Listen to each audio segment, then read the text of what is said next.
Up here behind, I think. Yeah, you're welcome to. We can do that. Whatever you prefer. Well, yeah, I know Senator Blumenthal. Senator Blackburn, why don't you get rolling and we'll just have Senator Blumenthal jump in when he gets Yeah. there? Oh, there he is. Right behind you. Yeah, can you give everybody, oh, Senator. That's what I thought we would do. Okay, okay. Everybody will get set up. There you are.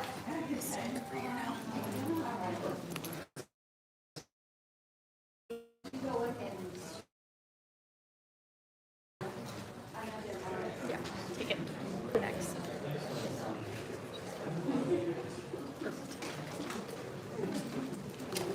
Well, you know, the old saying, picture's worth 1,000 words.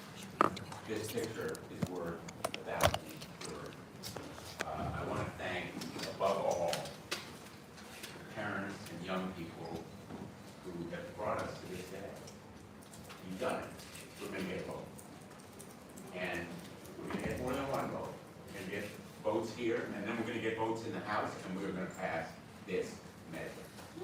And it will be a tribute to your courage and your strength, and your persistence and your perseverance. And it also will be a tribute to democratic process. We get things done. Bipartisanship is still alive and well in our United States Congress and our democracy.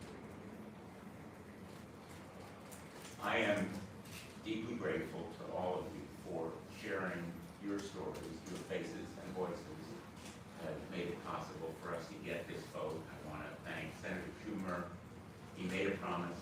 He kept it, not just with word, but with his heart and with passion that has enabled us to have a deep and broad bipartisan majority in favor of this bill. It is really just about empowering young people and parents to take back control over their lives online, to make choices that will enable them to disconnect from the evil that has been driven at them by social media, and to say to big tech, we no longer trust you to make decisions for us. We no longer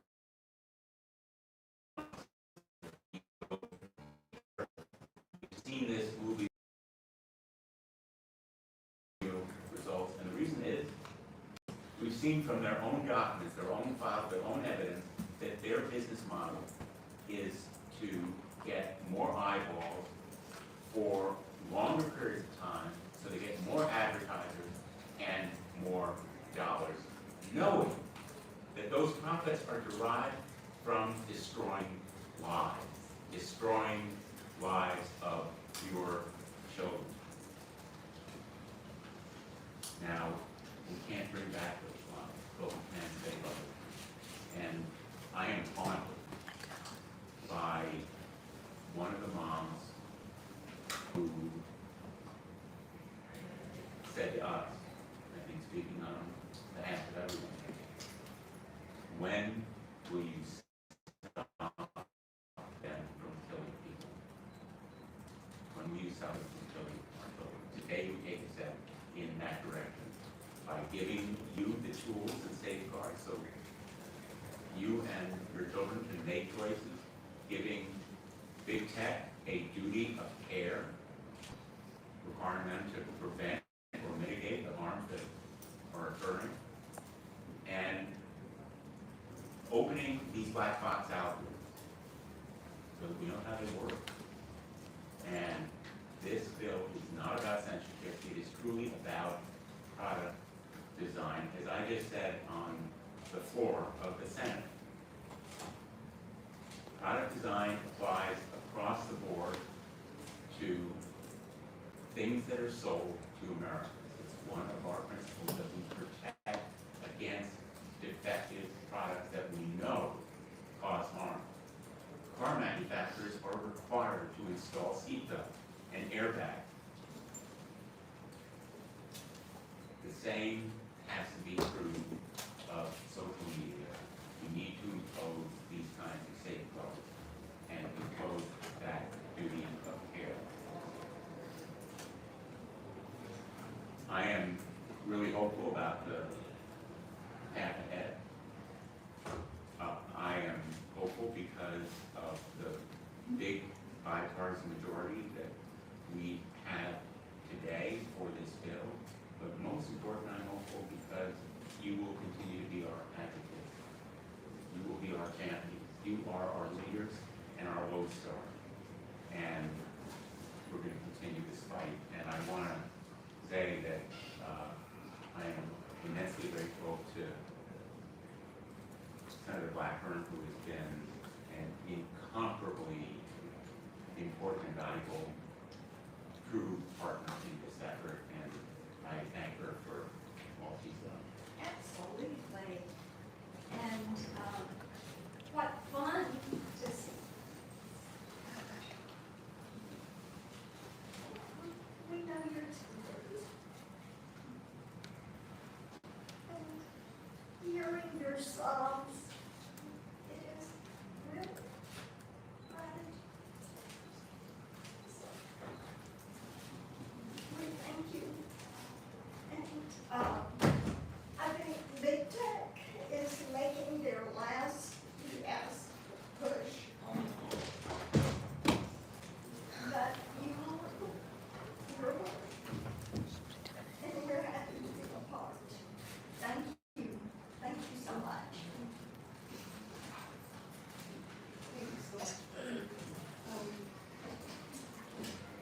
Hello, everyone. My name is Juliana Arnold, and I live in New York, just outside of the city. I am a member of Parents SOS, and I'm glad to be here with you all, making this very, very momentous occasion. 2 years ago, when she was just 17, I lost my daughter, Coco, after an Instagram drug dealer sold her counterfeit Percocet laced with fentanyl. Needless to say, her loss shattered me. No parent should ever have to go through this. Outliving your child is a pain with no other.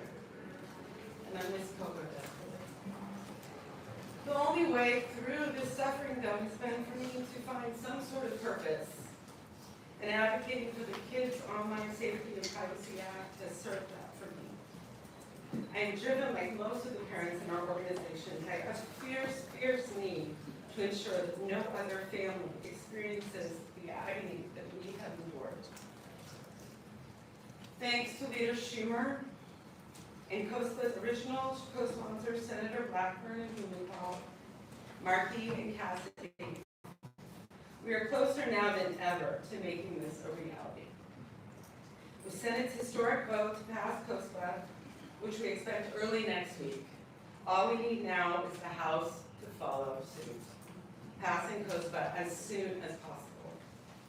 Critics of KOSA have tried every sort of tactic to prevent passage. Lately, some are saying this process has been rushed, but I believe, as the senators mentioned, this has been long in the works. It couldn't be further from the truth. Senators Blackburn and Blumenthal introduced KOSA 2 years ago. Since then, it has been thoroughly vetted and revised multiple times to secure the broad bipartisan support that has now both within the halls of Congress and without. And while our elected leaders were working away on the Hill, we parents have traveled to D.C. over and over again. We have met with countless lawmakers, written too many letters to what's even imaginable, published scores of op-eds in newspapers across the country, and sat for interview after interview with journalists from every major outlet in America.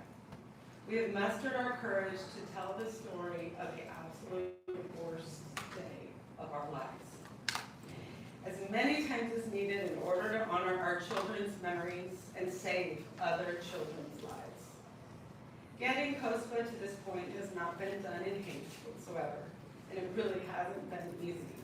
But I couldn't be prouder to stand here today with my fellow parents, see how close we are to the finish line. Now, pass this, let's make it law. With that action, let's say for the last time, the children's lives are more precious than any penny big tech will make at their expense. Thank you very much. I would now like to introduce my fellow parent from Parents SOS, Todd Meyer.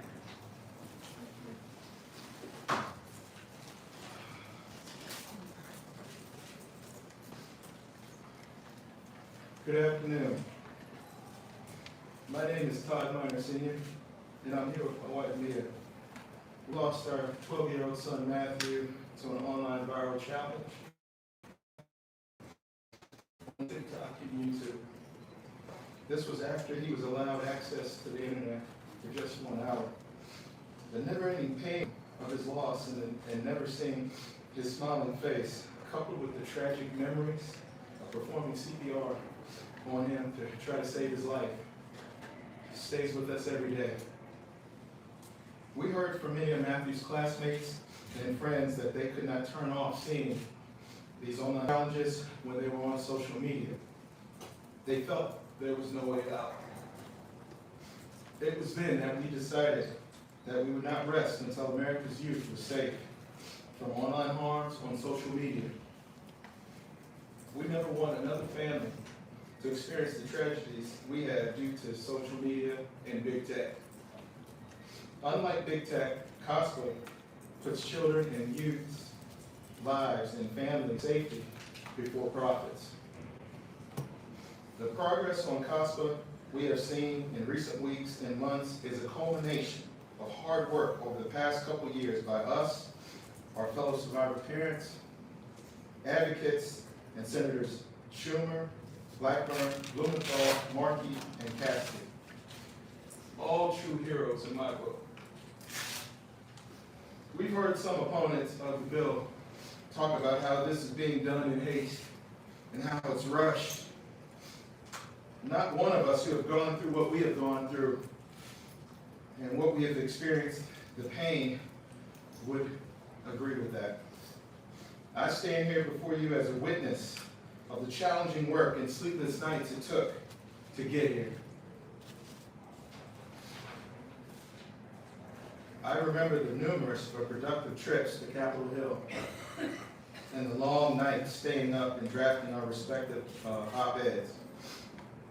After all that, we still prepared for interviews and speaking engagements to continue spreading the word about KOSA and online child safety. We also supported each other through calls and texts through our rough times, remembering our children and youth who are no longer with us. No longer with us. But we still needed to do our part toward the great mission, passage of KOSA. Our tragedy, this great work, the passage of KOSA, has brought us together as brothers and sisters. Strong leadership makes our country strong. Senator Schumer, Blackburn, Blumenthal, Markey, and Cassidy provide that leadership, and we appreciate you. On behalf of Matthew, Parents SOS, America's Youth, Mia and I look forward to KOSA's passage in the Senate and also in the House. Thank you.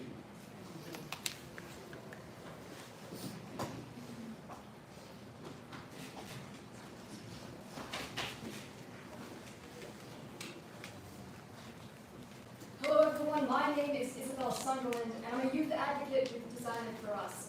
Today, I want to share my story and join the calls of people from every single walk of life in urging Senate to pass the Kids Online Safety and Privacy Act immediately. For too long, we have seen that big tech has long succeeded at selling us the idea that regulation, or at least strong regulation for that matter, is not needed. They have evaded responsibility by arguing that users on their platforms have a platter of choices ahead of them. They argue that young people can choose to log off or log on. They can choose their own adventure. We can choose who we want to meet with or who we don't want to talk with.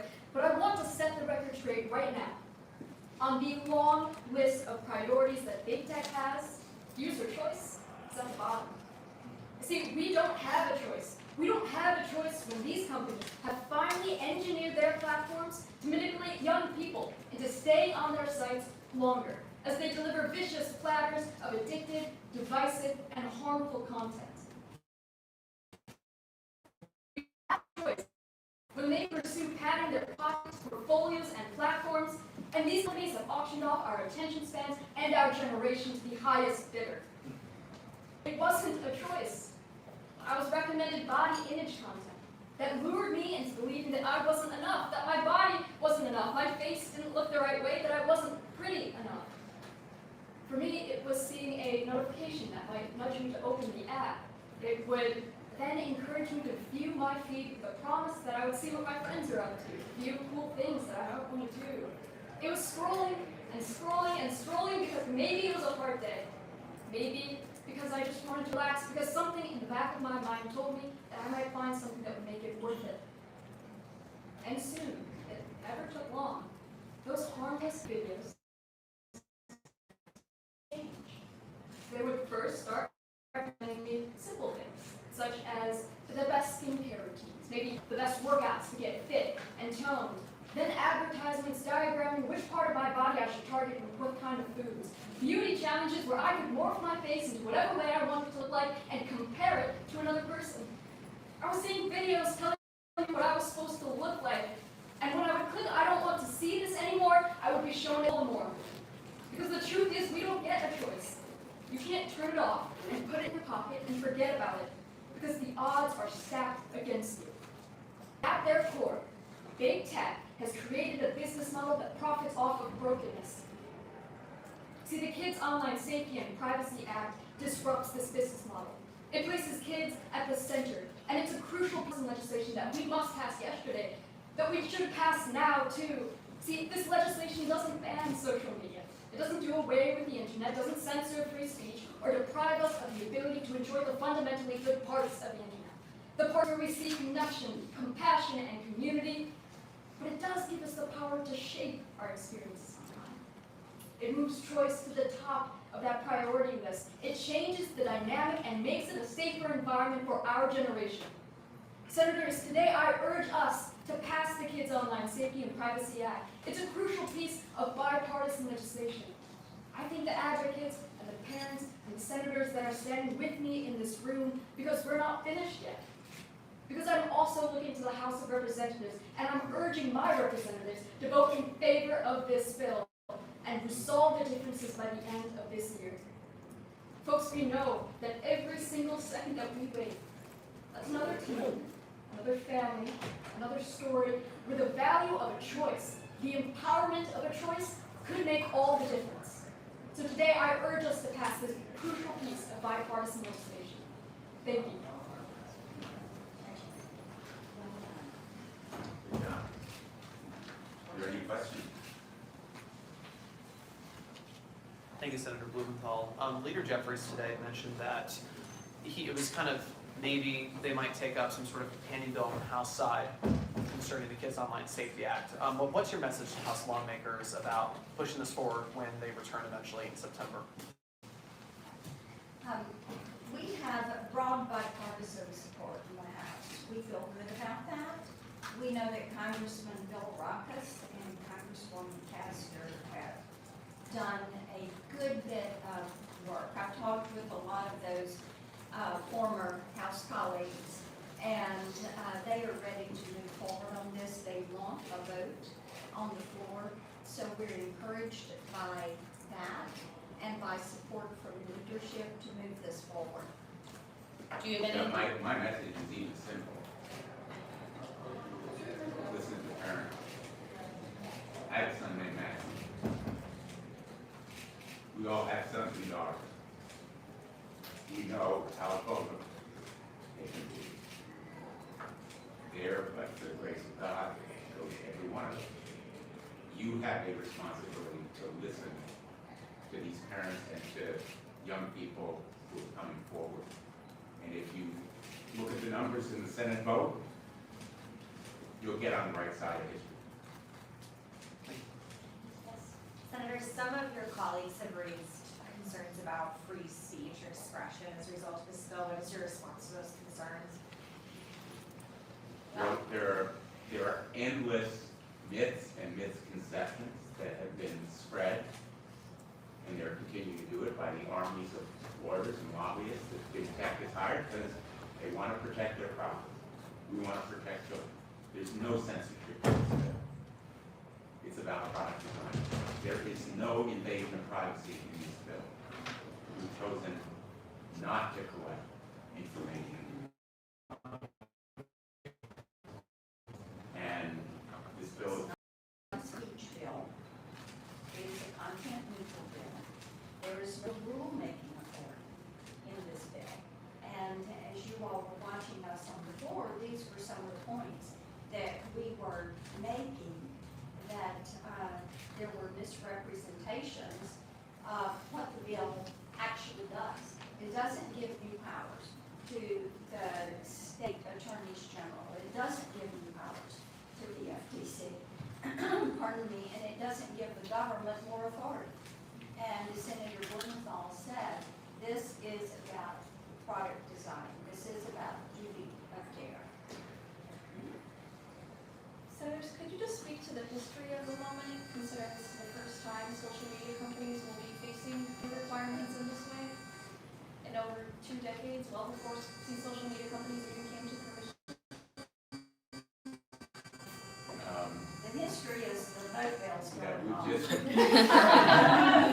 yeah, let me just say, you know, the bell is tolling for big tech. And as not for whom the bell tolls, it tolls for thee and us.